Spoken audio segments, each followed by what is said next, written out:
Hi, Sasha here. Today, we wanted to try something a bit different. In this video, I play one of Annie's favorite indie games of all time, Outer Wilds. Tune in to watch me experience the game for the first time. You'll watch me train to go to space. What am I doing down here? Make some interesting choices. You want to fly into the sun? Yeah, that's pretty much it. And experience existential horrors beyond our comprehension. Everyone you know is dead, including you. If you like this video and want to see more Outer Wilds, please let us know in the comments section below. Hope you enjoy. I woke up in front of a campfire, where I was told to find the launch codes for my mission. The dialogue options didn't exactly make me feel confident in this technology, but it was too late to back out now. Why would it say this? Why would it say this? Yeah, I guess they're not fixed. First, I decided to try piloting the small craft I found along the way. I feel like they just made this for fun. And this happened. Flying a real ship, it's much easier. Oh. As you can tell, I was ready to fly the real spaceship now. But I still needed those darn launch codes, so I jumped off this platform to continue my mission and discovered something interesting about my character. Do I have 4 eyes like these guys? You do. I recovered and continued down the path. These kids taught me what a signal scope was, and I used it to cheat at a game of hide and seek. Is there inside of the house? Oh, it's right there. A little sneak. Child There you go. found. Yeah. Then this other kid threw rocks at me. Ow. He also told me about ghost matter. Apparently, touching it makes you feel like you're on fire. I was about to jump into the patch of ghost matter, but Annie advised against it. I would not do that. Instead, I tried some zero-G training in this cave that looked like space. What am I doing down here? You're supposed to be like repairing a satellite. After leaving the cave, I found a museum and learned about the Nomai, a former civilization. Were the Nomai born in our solar system, or were they born among other stars and planets? What? Is this a Nomai? No. Oh, well, I mean, The museum offers a sample of their text, and this is where I learned how to use the translator device I was given for my mission. Long. Hmm. Just not. there's more to read. Read the other thing. Clearly, this would be important to uncovering the story of the game. I didn't see it pop up. Unfortunately, the Adelrock's lack of atmosphere will make calibration simple. After all this time, I'm thrilled to finally resume our search. What do you think you're searching for? Upstairs, I discovered a map of the solar system. The twin planets caught my eye, and I decided that would be the first stop on my mission. Here I found Hornsfeld, who wanted to check in on how I felt about the mission. Tell me, what's your plan once you get into space? I'm gonna wing it. He was not as concerned about that answer as you'd expect. Then I told him I was ready to die in space. I'm known for superstition, but isn't that kind of unlucky to say we're launched? He still gave me the launch codes. I think if someone said, yeah, I'm ready to go die in space, I'd be like, okay, we're canceling the launch. Yeah. We're gonna go talk to someone. All right, yeah, we're gonna send you to a counselor. Don't worry, all company paid for. We got distracted by a quantum rock. Then this creepy statue stared right into my soul and showed me my life flashing before my eyes. Okay, that's a bad omen. I spoke to someone outside the museum about my existential crisis who ended up being the first of my peers to question if they should be sending me into space. Are you okay to launch medically? He also mentioned I might find out more about the statue if I visit Giant's Deep. So with the launch codes retrieved and several goals in mind for my mission, I boarded the ship and lifted off for the first time. Let's go. I realized the controls were going to take some time to get used to, Oh, I guess I want to look at my butt. so I practiced by landing on the moon. Let's go. Woohoo! Here I met Esker, who I remember from a photo back at the museum. I guess he just lives on the moon? Oh, you have left the gravity field of the moon? There wasn't much else to see on the moon, so I boarded the ship and headed to Giant's Deep. Except I didn't get very far because my home planet dragged me back into its surface. You just entered the atmosphere. Oh, another planet. Yeah. I didn't know I was doing that. I landed in a crater where I discovered I narrowly avoided squashing old Tektite. Mysterious Oh, crystal, no I big deal. Almost crushed you, dude. He was too busy being paranoid about this planet. He mentioned wanting to send his scout inside before chopping it down, which gave me an idea. Pretty gross. It's throwing up an error too. Oh. After that nightmare, I wanted nothing to do with this planet anymore, so I boarded the ship and tried to escape again. It's space travel, it's goofy. You gotta lock on and match your velocity first. Can I crash really badly? You can. In an unfortunate twist, I crash landed on the moon, damaging my ship. Whoa, whoa, whoa! Oh my god! I was trying to match the velocity. And he thought the engine was damaged, Oh, I think your engine is damaged, which means bad news. but it was fine. Well, that's just your headlights. Okay, whew. I wasn't done exploring the moon though. If you go inside, it'll tell you. Well, we're outside. Okay. Selfie time. Ta-da! Gotta take So that first day cute. on the job photo. After taking a few selfies, I wandered around until I bumped into the structure. Hey, wait a second. Once I started experimenting with it, I realized this glowing orb determines what object in space the ring's focused on. Like a giant compass. This is gonna help me find whatever I'm looking for. Except for one of the symbols, which has caused the rings to spin wildly in random directions. It's freaking out. Yeah, it is. Were they random though? What was the compass trying to lock onto? I discovered a staircase leading to a small room, where I found more Nomai text on the wall. This is a curious result. It's possible the eye has stopped calling out its signal. An update. Disappointingly, everything is correctly calibrated after all. It saddens me to posit this, my friends, but I believe this locator cannot detect the eye's signal. We would need to build a more sensitive device if we want to locate the eye of the universe. Then we will build it. Don't lose hope, Kazava. Our search for the eye is what brought our clan to this place. We won't give up so easily. Cool. My scroll now. Where should this new, more sophisticated locator be built? May need to be larger than this eye signal locator is. A note, and those who originally stranded on Ember Twin built a quantum moon locator there. But the heat of the sun made its construction challenging. I wouldn't recommend building on that planet. Annie hinted that I should go back up the stairs, so that's what I did next. You know what I would do if I was you? I would go up the stairs. Yes. And this is what happened. Why do you want me to go up? I don't know, just cause. Thought maybe something interesting would happen. Well, you just want to see this happen.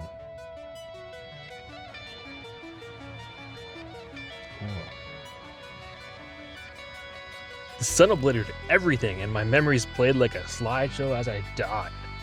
Bye, everyone. What the fuck? I woke up next to the campfire where I first started my journey. It seems I was the only person who experienced this horrific event, and time had been reset to before I even retrieved the launch codes. Interesting. Yeah. Poor Slate, though, he was losing his mind. But it was easy for him to brush it off as just inhaling too many fumes. My character, on the other hand, just watched their sun explode, died, and woke up in the past. Much harder to blame that on fumes. Despite what just happened, I carried on and boarded the space shuttle once again, this time determined to get to Giant's Deep. It had to be good. Everyone kept telling me about it back home. What would this magical land look like? Arriving at the planet, I emerged through the gaseous clouds to find Hell's Water Park. That was a cloudy What? planet. I really don't know how I'm expected to do anything on this planet, let alone solve the mystery of the existential crisis statue. I left the craft and felt gravity's iron grip drag me to the ground. Even with the thrust, these jumps were barely possible. You'll want to use that booster that I'm telling you about. Hey, oh. Yeah. Just as I was about to follow this menacing figure peeking out from behind the horizon, my time here got cut short. I must have hit my head on one of the ledges and passed out because I completely forgot what happened on this planet. Okay, let's see. Game crashed. Either that, or my PC crashed, taking my game save data with me. Either way, I was back at the campfire. Brad, don't talk to me. I'm on a mission. I quote by misquoting famous movie lines. You don't know the truth. I don't know. It's like a thing people say in movies. You can't handle the truth. Yeah, okay, yeah. Putting that fuzzy memory behind me, I continued forth on my mission. Annie suggested going somewhere else this time, and I wasn't going to protest that. There we go. No, I want to go to Ash Twin. You want to go to Ash Twin? Okay, this is Brittle Hollow. Yeah, hit that map. I remember that Ash Twin had piqued my interest back at the museum, so I decided that would be my next stop. Ash Twin is one of the Hourglass Twins. While I was busy looking at my map, I had somehow accidentally landed on another planet. Oh, looks like I landed. That's so funny. Instead of taking the staircase that was right under my feet when I exited the ship, I let the intrusive thoughts win and chose chaos. Oh, this goes down. Oh shit. Oh shit. Oh shit. Oh, that does not look good. Oh, you can land there. Perfect. Oh my goodness. Sasha, what's wrong with you? You're in for something very interesting. I think you're floating around it. That's okay. So, you just entered a black hole. So now I was floating in the emptiness of space after being tossed out the other side of a black hole. I'm afraid it's exit only, my friend. I propelled myself around trying to figure out the closest place to land. No. It's not pushing you, you're just heading in that direction because you thrusted. Okay, well, we'll thrust this way. I don't know. All right, go for it. Dark Bramble was close enough, so I started redirecting my trajectory towards it. You'll notice that my fuel is starting to get very low, and he suggested that I stop using it. Okay, you have very little fuel right now, so you could just stop thrusting and wait. And every time you shoot your scout in front of you, it actually pushes you back, just so you know. I use that to my advantage. That helped you a little bit. Well, I guess my idea to propel myself forward worked too well because I was coming in too hot. The ground was getting closer much faster until... Oh shit, oh shit. Ouch. Oh, okay. Okay, Dad. Yes, you did. I watched my 3-second existence play out like a sad stop-motion animation. Yeah. Look at this. All my memories are just falling towards the planet. Yeah.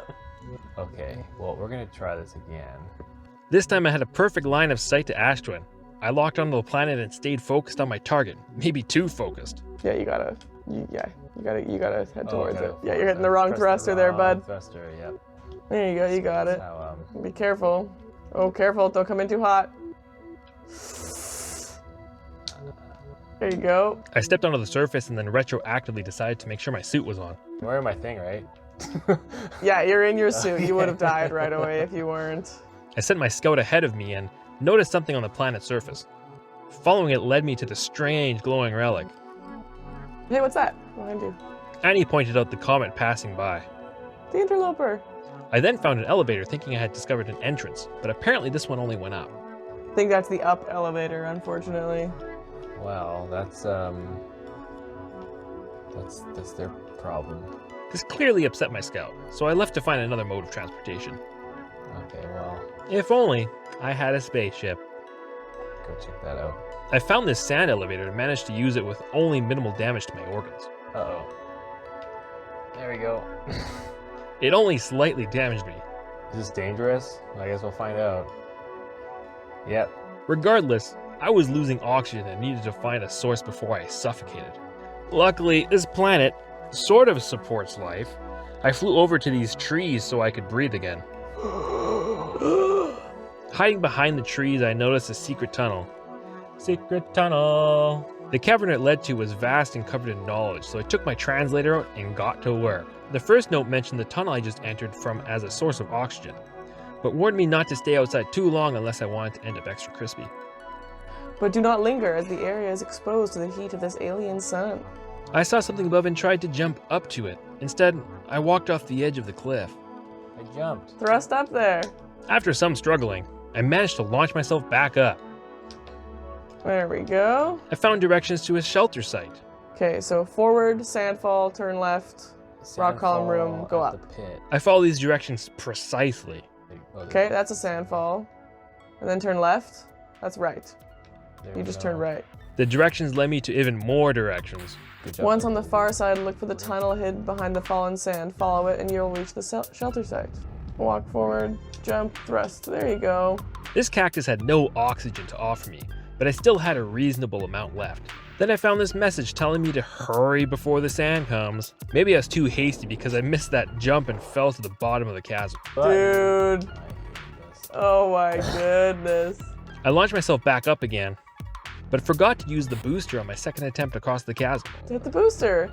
I decided not to bother with the first platform and instead just boosted myself from the bottom of the chasm. I overshot the jump slightly, but it's alright because this cactus was there to catch me. After brushing off the cactus needles, I continued past the 2 sandballs to a room with a fancy looking door. Oh, here you go. Hey. This orb seemed to work like a key, causing the door to disassemble itself dramatically to let me through. Instead, I turned around to see what was at the top of the staircase. Some notes left behind talked about this anglerfish-looking fossil that was visible through a crack in the wall. It was interesting finding it here, considering the model at the museum on Timber Hearth. But I decided not to think about that right now, and instead went back through the doorway I had opened moments ago. Annie suggested I refill my oxygen at those trees up ahead, Go to the trees. Or not. but I wanted to check out this relic first. It looked like a directory of some kind. Annie noticed I was almost out of oxygen and reminded me that I was right in front of a group of trees. You know there are trees right behind you, right? Yeah, I think I saw that. I just didn't think about it. There we go. Now that I wasn't at risk of suffocating, I could read these notes. Should we build the sun station to power the Ash Twin project? I understand this proposal is unsettling, but the sun station must be built if we hope to complete the Ash Twin project. I almost can't comprehend this is being suggested seriously. The purpose of the sun station goes against every standard we hold ourselves to and everything we believe in as a species. If we fail, and the probability of this is not insignificant, we will without question destroy ourselves, all life here, and the rest of the star system. The potential annihilation of an entire star system is too severe a cost. We shouldn't build the sun station, no matter how badly we want the knowledge that comes with it. Fear of failure is a poor reason not to try. I believe, if we're cautious, the sun station will work. I believe in Pi. Poke, I'm deeply honored. Idea, I comprehend your position. However, if we aren't all but certain the sun station will not cause destruction once we've built it, then I won't support the station's use. So, a lot of argument over this sun station, but that seemed to be the end of the conversation. If I wanted to learn more, I needed to keep moving. I would have to anyways, because the sand was starting to rise even higher, and I didn't want to be in this cave when it reached the top. It's gonna squish me up against the ceiling. Yes. I waited for the sand to bury this cactus so I could take the elevator up to the surface. Or at least, that's what I thought this was. But I was clearly still inside the cave, so I had to find the actual way out. Passing this dead tree and body was not really comforting. I noticed this doorway on the ledge above me and ran for safety. Apparently, it's a gravity cannon. If it gets me out of here, I don't really care what's behind this door. Unless it's a cave full of ghost matter, I really did not need the exit to be covered in danger. But I managed to weave around it and find the actual exit just in time to not be crushed to death by the universe's largest hourglass. As I celebrated my extended warranty on life, I was struck by a realization. Ooh, does that mean the other planet is losing sand and sand's going down? This was confirmed immediately as the planet passed by, barely recognizable. It made sense. All that sand had to come from somewhere. Then I had another realization. That's where my ship is. Yep, that is where your ship is, and you also have no fuel. So just when I thought I was saved, it turned out I was now stuck on the surface with barely any oxygen left. I tried looking for a place to refuel my booster or my oxygen, but in the process, ended up using more of my oxygen to fuel the booster, and I had about 60 seconds left. So I accepted my fate. I can hear myself suffocating. Yep. That's fun, right? And that's where the adventure ends for today. In a moment, Annie and I will share our thoughts and talk about potentially continuing our adventure as a series. But first, I want to thank you for sticking around to the end of the video.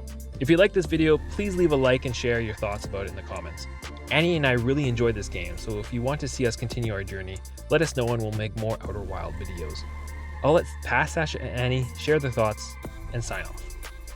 What did you think of Outer Wild so far? It's good. So, is there anything that you're really curious about in particular?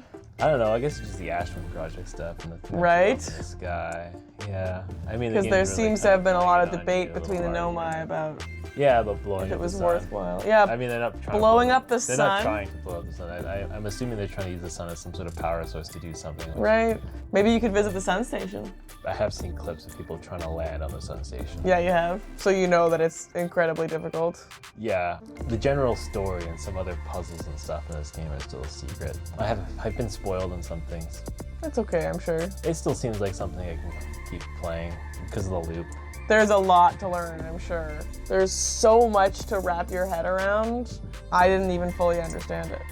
Even if you've been spoiled, no matter how much you've been spoiled, there's probably still more to learn. Takeaways. Just keep trying. Don't give up. You're gonna fly into the sun, or are you gonna try and land on the station? You should try and land on the interloper. Oh, there's a station. Oh, coming in hot, coming in hot, coming in hot. Oh, yeah. Okay, that's all I wanted to do. So that's about it. Thank you again for your support. If you'd like to join us in the next one, subscribe and hit the bell icon so you don't miss it. Oh, I can go to this. Yeah. You'll want to press RT to extend it to actually roast it. Avada